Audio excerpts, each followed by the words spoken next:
Nigeria is gradually inching towards the 50,000 mark of confirmed cases of COVID-19, with the total number of confirmed cases standing at 49,098 as at yesterday, 16th August 2020.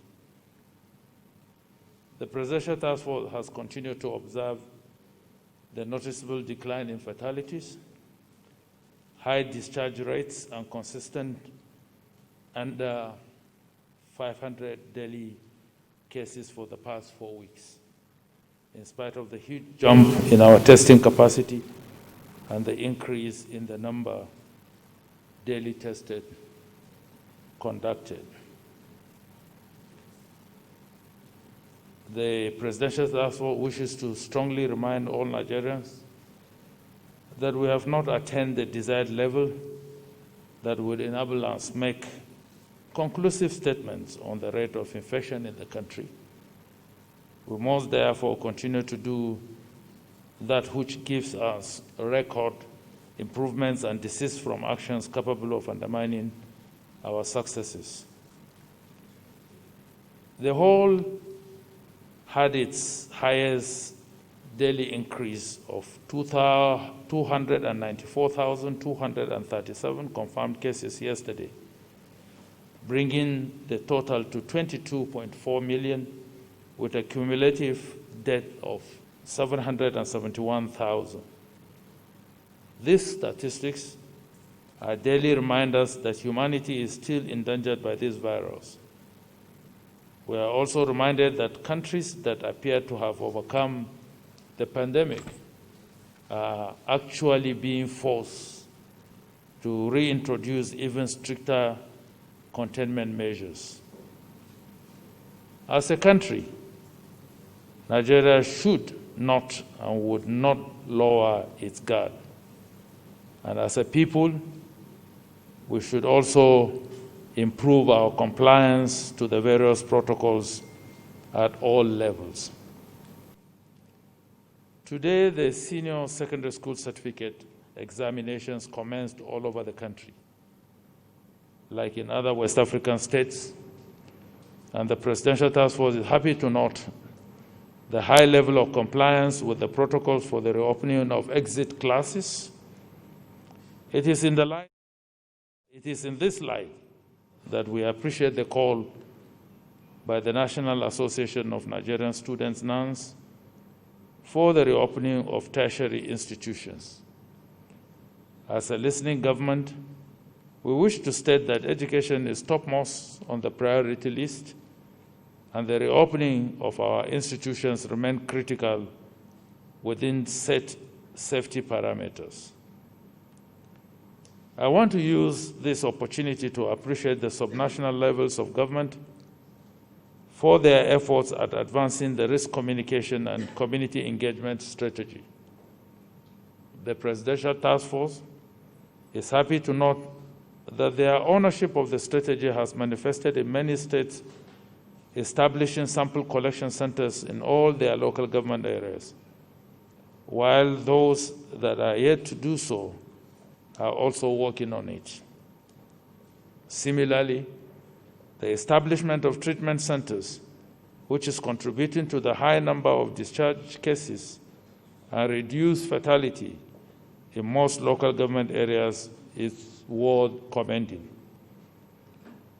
We are fully in the community spread phase, and one of the major measures we can take is to keep testing to detect, and treat.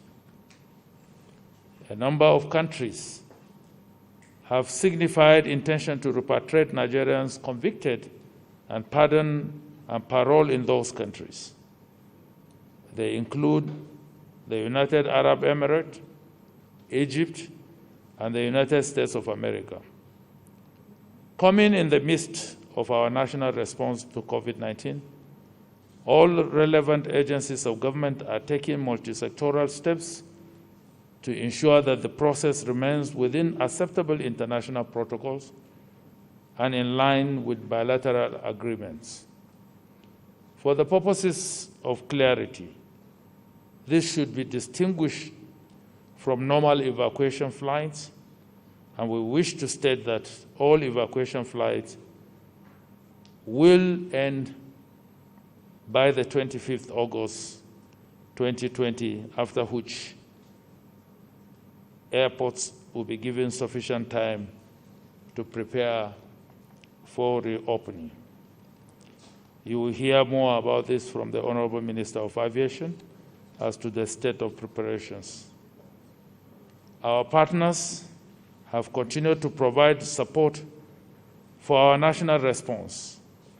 Over the weekend, the United Arab Emirates presented Nigeria with 7.5 tons of medical supplies and also facilitated the return of stranded Nigerians in their country. The Nigerian government wishes to express her appreciation to the government and the good people of the United Arab Emirates and its people. The Presidential Task Force similarly received additional PPEs from the Pharmaceutical Manufacturers Association and Messrs. Chazu San Ma Education Foundation, a Chinese company. Particularly, we remember with deep sense of gratitude the immeasurable role the late Malang Samaila Isa Funtua played in facilitating the donation by the Chinese company. May his soul rest in peace. Before I close these remarks, it is important that I plead with Nigerians to remain focused on our individual and collective fight to win this fight against COVID-19 and not engage in destructive information dissemination. One of such is the viral trend on the social media about collection of sums of money for a COVID-19 negative result. For the benefit of all Nigerians, and has been explained previously by the DG Nigerian Center for Disease Control, samples are only collected at designated centers and not at the airports.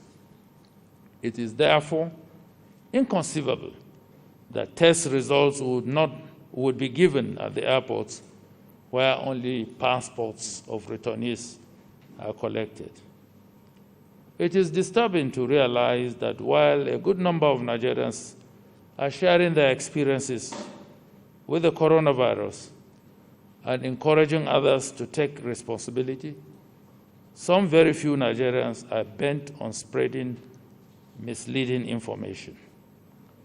Let us remember, therefore, that this war can only be won when we individually and collectively take responsibility so that we can return to a life devoid of this pandemic.